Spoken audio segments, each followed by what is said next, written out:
Japan, land of legends, land of the rising sun, and Osaka, the site of Expo 70. Here, the Tower of the Sun rises to a height of 198 feet through its three-level main hall. The sun image represents the evolution and creative energy of man, its faces expressing sorrow and anger at the tragic history of mankind. The opening ceremony was held in the presence of the Emperor and other members of the Japanese royal family.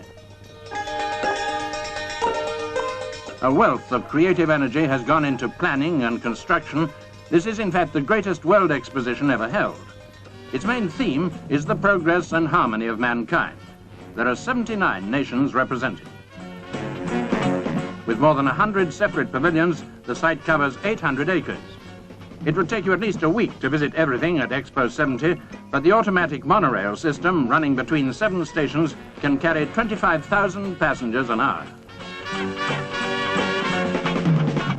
From now until September, the site will be thronged with visitors from all over the world. 50 million people are expected. But the amount of actual walking involved will be considerably reduced by the moving sidewalks which link many of the pavilions.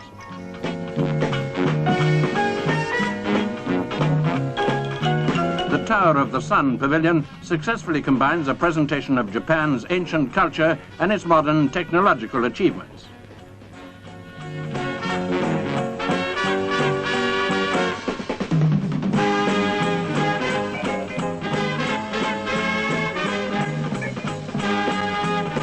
Landscaped gardens and fountains between the main pavilions help to enhance the dramatic effect of this vast, imaginative scheme.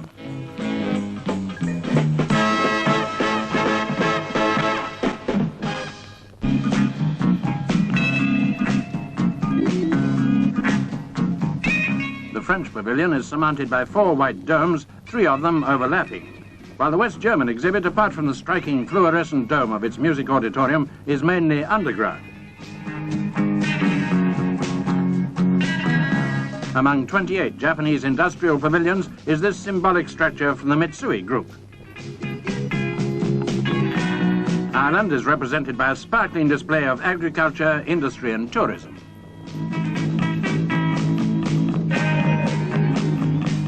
The Russian pavilion, Expo's highest building, is capped by the hammer and sickle.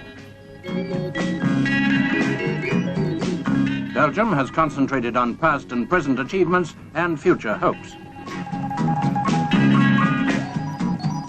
One of several South American countries represented, Argentina features equipment used by the gauchos. Oil-rich Kuwait tops its 2-story structure with the golden domes of the Islamic Mosque, inside a chronicle, ancient and modern, of this Arabian Gulf state. Uganda has one of 13 African pavilions. Separate sections deal with the wildlife and development in modern Uganda and the country's traditional past. The 5 Scandinavian countries emphasize the theme of harmony in this one building, concentrating on the dangers of worldwide industrial pollution. The Burmese pavilion, built as a pagoda mounted on the Royal Dragon barge.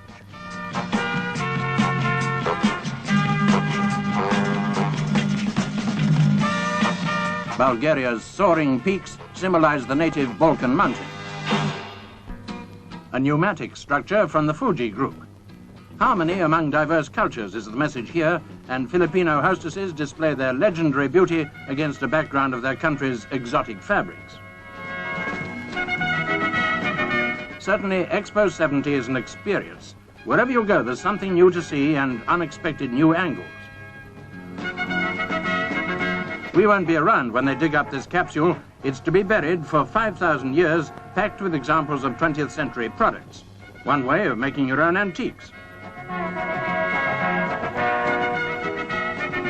And adjoining the site, a fun fair to beat them all.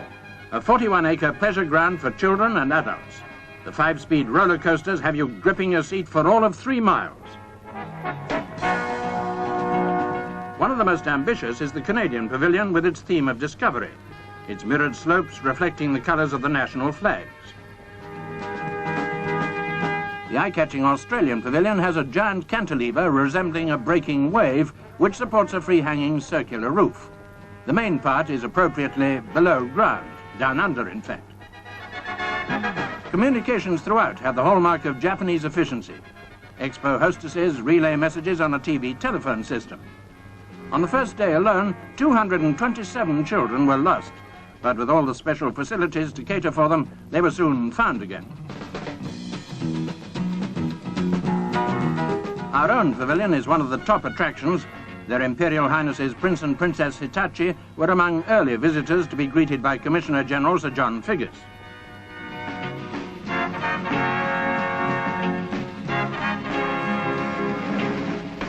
A floating pavilion of 4 exhibition halls suspended from steel masts, the British pavilion covers 2 acres.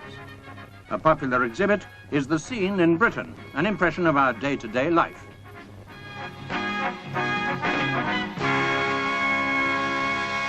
Join us in the air for a bird's-eye view of Expo, another way of resting those aching feet.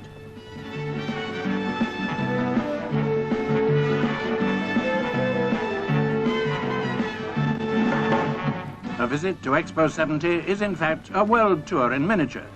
Once you've arrived at Osaka, there are no more fares to pay.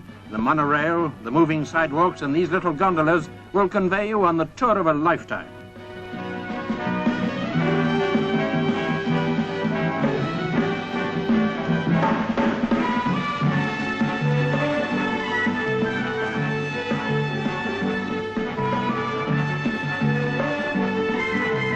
The experience, let's hope, will lead to a better understanding of other people, other countries, other cultures.